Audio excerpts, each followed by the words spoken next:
నమస్తే ప్రసన్న గారు. నమస్తే.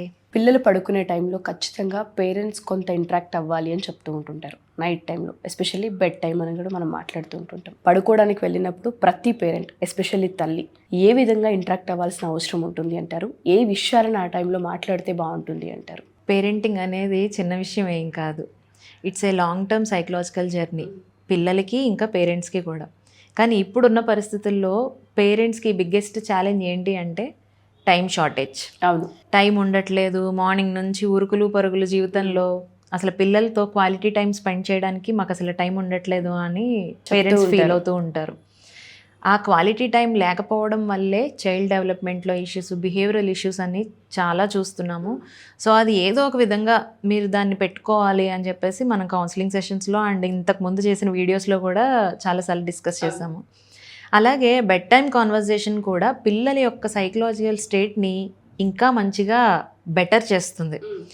ఆ కాన్వర్జేషన్ ఎందుకు అంటే పగలంతా కష్టపడి రిలాక్స్ అయ్యే టైంలో అమ్మ నాన్న నాతో మాట్లాడారు అన్నప్పుడు పిల్లలు చాలా సేఫ్గా ఫీల్ అవుతూ ఉంటారు. అది వాళ్ళ ఎమోషనల్ సెక్యూరిటీని స్ట్రెంథన్ చేస్తుంది. ఎస్. అలాగే ఆ 10 minutes 15 minutes క్వాలిటీ టైం, ఆ క్వాలిటీ ఆఫ్ కన్వర్జేషన్ ఏదైతే నడుస్తుందో దానివల్ల పిల్లలకి పేరెంట్స్కి కూడా ట్రస్ట్ అండ్ క్లోజ్నెస్ అనేది పెరుగుతుంది. పిల్లలు ఇలాగే ఎప్పుడైతే అలవాటుగా మార్చుకుంటారో ఎమోషన్స్ని వర్డ్స్ రూపంలో ఎక్స్ప్రెస్ చేయడము అనేది నేర్చుకుంటారు. సో ఆ 10 to 15 minutes కాన్వర్జేషన్ ఎంత క్వాలిటీగా ఉండాలి అనేది ఇప్పుడు మనం డిస్కస్ చేద్దాం. ఓకే. ఫస్ట్ క్వశ్చన్, పిల్లల్ని అడగాల్సిన క్వశ్చన్, నువ్వు ఈ రోజు చేసిన పనుల్లో ఏ పని వల్ల నువ్వు హ్యాపీగా ఫీల్ అయ్యావు, నీకు నచ్చిన విషయం ఏం జరిగింది అనేది అడగాలి. ప్రతిరోజు ఒకలాగే ఉండదు కదా, ఎక్స్పీరియన్స్, ప్రతిరోజు ఒక కొత్త ఎక్స్పీరియన్స్. మనకి ఎలా అయితే ఉంటుందో వాళ్ళకు కూడా అలాగే ఎగ్జామ్స్, టెన్షన్స్, ఆటలు పాటలు, ఆనందాలు ఇవన్నీ వాళ్ళకు కూడా ఉంటాయి. అవి మనం అడిగి తెలుసుకోవాలి. ప్రతిసారి వాళ్ళు ఎక్స్ప్రెస్ చేయరు. సో మనం ఎప్పుడైతే ఈ కాన్వర్జేషన్లో ఈ క్వశ్చన్ ఇంక్లూడ్ చేస్తామో ఖచ్చితంగా నేను ఈ విషయం వల్ల చాలా హ్యాపీగా ఫీల్ అయ్యాను, నాకు బాగా అనిపించింది అని చెప్పినప్పుడు అది నిజంగా మంచి విషయమే అయితే మళ్ళీ మళ్ళీ వాళ్ళ లైఫ్లో ఆ విషయాన్ని జరిగేలాగా మనమే చూడాలి. సో పాజిటివిటీని పెంచిన వాళ్ళం అవుతామట ఆ క్వశ్చన్ వేయడం వల్ల. అలాగే ఈ రోజు మొత్తంలో నీకు నచ్చని విషయం ఏదైనా జరిగిందా? ప్రతిరోజు ఒకలాగే ఉండదు కదా, పాజిటివ్ ఉంటుంది, నెగిటివ్ కూడా ఉంటుంది, నెగిటివ్ థింగ్స్ కూడా జరుగుతూ ఉంటాయి. అలా నెగిటివ్ థింగ్స్ జరిగినప్పుడు మనం బాధపడడము, ఏడుస్తూ ఉండడము, అక్కడే ఆగిపోవడం అన్నట్టుగా కాకుండా ప్రతి ఎక్స్పీరియన్స్ నుంచి మనం ఏదో ఒక కొత్త విషయాన్ని నేర్చుకుంటాము అని పిల్లలకి మనం ఎప్పుడైతే అర్థమయ్యేలాగా చెప్తామో పిల్లల్లో కాన్ఫిడెన్స్ అనేది పెరుగుతుంది. దాంతోపాటు ప్రాబ్లమ్ సాల్వింగ్ స్కిల్స్ కూడా పెరుగుతాయి. సో ఈ క్వశ్చన్ అనేది పాజిటివ్, నెగిటివ్ రెండూ ఉంటాయి, మనం రెండింటినీ కూడా తీసుకోవాలి అనేది పిల్లలకి నేర్పించాలి. అలాగే ఈ రోజు నీకు ఎవరైనా హెల్ప్ చేశారా, లేదంటే నువ్వెవరికైనా హెల్ప్ చేసావా? మనం ఈ క్వశ్చన్స్ ఫ్రీక్వెంట్గా ఎప్పుడైతే అడుగుతామో పిల్లల్లో హ్యుమానిటీ అనేది ఒక సీడ్ వేసిన వాళ్ళం అవుతాం. ఓకే. ఇప్పుడున్న పరిస్థితుల్లో ఎటువంటి షార్ట్స్కి, రీల్స్కి పిల్లలు అట్రాక్ట్ అవుతున్నారు, పక్క వాళ్ళని టీస్ చేస్తే వచ్చే ప్లెజర్ని తీసుకుంటున్నారు. సో ఇలాంటివి లేకుండా ఉండాలి అంటే మనము నువ్వు ఎవరికైనా హెల్ప్ చేసావా, ఒకవేళ నువ్వు ఎవరికైనా హెల్ప్ చేస్తే గ్రేట్గా ఫీల్ అవ్వు, లేదంటే నీకెవరైనా హెల్ప్ చేస్తే థ్యాంక్స్ చెప్పు. గ్రాటిట్యూడ్ అనేది చూపించాలి. ఇవి మనం ఎప్పుడైతే నేర్పిస్తామో పిల్లల్లో హెల్పింగ్ నేచర్ అండ్ షేరింగ్ అనేది అలవాటు అవుతుంది. సో ఇది చాలా important question.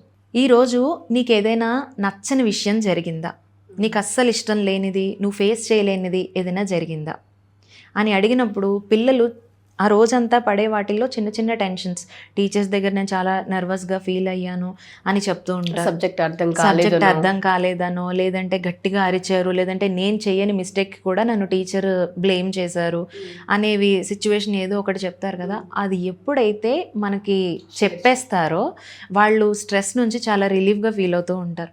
So quality sleep అనేది పెరుగుతుంది, ప్రశాంతంగా నిద్రపోతారు. కొంత షేరింగ్ వల్ల తెలియకుండానే లోపలున్న భారాన్ని దింపేసినట్టు, కొండంత భారాన్ని దించేసినట్టు చాలా రిలీఫ్గా ఫీల్ అవుతారు అనమాట. అలాగే లాస్ట్ బట్ నాట్ లీస్ట్, ఇది చాలా చాలా ఇంపార్టెంట్ క్వశ్చన్.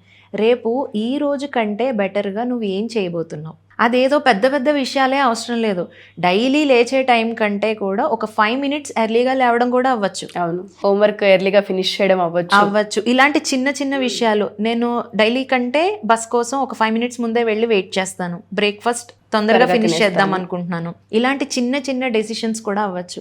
మనం ఈ 5 విషయాలు ఎప్పుడైతే పిల్లలతో రెగ్యులర్గా మాట్లాడుతూ ఉంటామో అప్పటికప్పుడు మనకి రిజల్ట్ కనబడకపోయినా కానీ ఒక 10 days 15 days అయ్యేటప్పటికి పిల్లలు ఓపెన్ కమ్యూనికేషన్ అనేది వాళ్ళకి అలవాటు చేయగలుగుతారు. సో ఎమోషనల్ ఎక్స్ప్రెషన్ అనేది ఎంకరేజ్ చేసిన వాళ్ళం అవుతాం. పైగా ఈ కాన్వర్జేషన్ జరపడం వల్ల మెంటల్లీ అండ్ ఫిజికల్లీ పిల్లలు అండ్ పేరెంట్స్ కూడా చాలా హ్యాపీగా ఫీల్ అవుతారు. అవును, అసలు వాళ్ళ జీవితంలో ఏం జరుగుతుంది అనేది అర్థమవుతుంది. ఎప్పుడైతే ఈ కాన్వర్జేషన్ డైలీ నడుస్తుందో పిల్లలు ఫస్ట్ మన దగ్గర ఏది దాచరు. ఎస్, మనకి తెలియకుండా చెయ్యాలి, అమ్మ నాన్నల దగ్గర కొన్ని విషయాలు దాచాలి అనే థాట్స్ ఎందుకు వస్తాయి అంటే పేరెంట్స్ నెగ్లెక్ట్ చేయడం వల్ల, పట్టించుకోకపోవడం వల్ల వస్తుంది. అవును, నైట్ టైం ఎప్పుడైతే ఈ కాన్వర్జేషన్ అంతా నడుస్తుందో ఒక రోజు కాకపోతే ఇంకొక రోజు అయినా ఆ రోజు చేసిన విషయాలన్నీ చెప్పేస్తారు. సో పేరెంట్స్ ప్రశాంతంగా ఉండొచ్చు.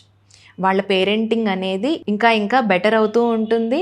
పేరెంట్స్ కూడా కాన్ఫిడెంట్గా పిల్లల్ని చూసుకోగలుగుతారు. ఎస్, సో మీరు చెప్పినట్టుగానే ప్రతి పేరెంట్ కూడా స్కూల్లో ఏం చేస్తున్నాడో ఏంటో అన్నది పేరెంట్ మీట్లోనో లేదంటే ఇప్పుడు టీచర్ కలిసినప్పుడో కాకుండా ఫస్ట్ పిల్లల దగ్గర నుంచి ఇన్ఫర్మేషన్ తీసుకునే ప్రయత్నం చేయాలి. అంటే ఆ బెడ్ టైంలో పిల్లలు కొంత మనతో పాటు ఉండడానికి ఆసక్తి, ఇంట్రెస్ట్ చూపిస్తూ ఉంటుంటారు. అండ్ ఆ టైంలో వాళ్ళ మూమెంట్ కూడా ఎటువైపు ఉండదు, ఒక్క ప్రజెంట్లో మాత్రమే ఉండే అవకాశం ఉంటుంది.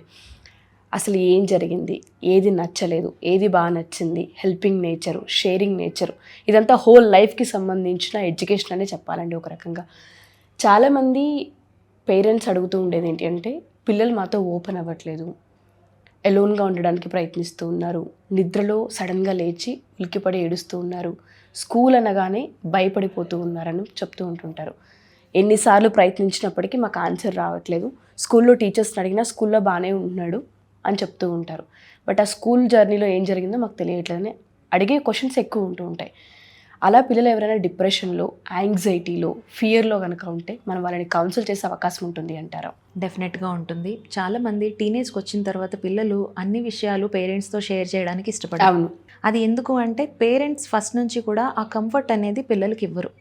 స్ట్రిక్ట్ పేరెంటింగ్ అనే ఇళ్లలో మనం ఎక్కువ చూస్తూ ఉంటాం. ఇది పిల్లలు ఎమోషన్స్ని ఎక్స్ప్రెస్ చేసే విధంగా ఉండట్లేదండి, మాకు ఏది చెప్పట్లేదు, అసలు ఏం జరుగుతుందో మాకు తెలియట్లేదు, టీచర్స్ సైడ్ నుంచి కూడా కంప్లైంట్స్ ఉంటున్నాయి, కాకపోతే వాళ్ళు ఏం చేయలేరు కదా అంటున్నారు. సో అలాంటి పిల్లల్ని మనం కౌన్సిల్ చేస్తాము. At the same time parental counselling కూడా అవసరం అలాంటి వాళ్ళకి. సో మనం వీళ్ళని ట్రీట్ చేస్తాం. డెఫినెట్గా మ్యామ్. సో ఎవరైనా సరే ఈ వీడియో కనుక చూస్తూ ఉంటే పిల్లలు స్కూల్ నుంచి వచ్చిన తర్వాత చాలా డల్గా ఉంటూ ఉన్నారు, స్కూల్కి తిరిగి లేచి వెళ్ళమన్న ప్రతిసారి వాళ్ళలో కొంత యాంగ్జైటీ కనిపిస్తుంది, పెద్ద ఇంట్రెస్ట్ ఏం చూపించట్లేదు అని మీకు అనిపించినా ఇమీడియట్గా కౌన్సిలింగ్ రావాల్సిన అవసరం ఉంటుంది. అండ్ పేరెంట్స్ ఎవరు ఈ వీడియో చూసినా స్కూల్లో పిల్లలకి కొన్ని ఎడ్యుకేట్ చేయాల్సిన అవసరం ఉంటుంది. సో టీచర్స్ సైడ్ నుంచి ఏదైనా అవేర్నెస్కి సంబంధించిన కౌన్సిలింగ్ మీరు ఇప్పించాలనుకున్న, సెషన్స్ మీరు తీసుకోవాలి అనుకున్నా డెఫినెట్గా ప్రసన్న గారిని అప్రోచ్ అవ్వచ్చు. కింద ఒక నెంబర్ స్క్రోల్ అవుతూ ఉంటుంది, దాన్ని మీరు కాంటాక్ట్ చేయగలిగితే ప్రసన్న గారి టీం అందుబాటులోకి వస్తారు. Thank you ma'am. Thank you.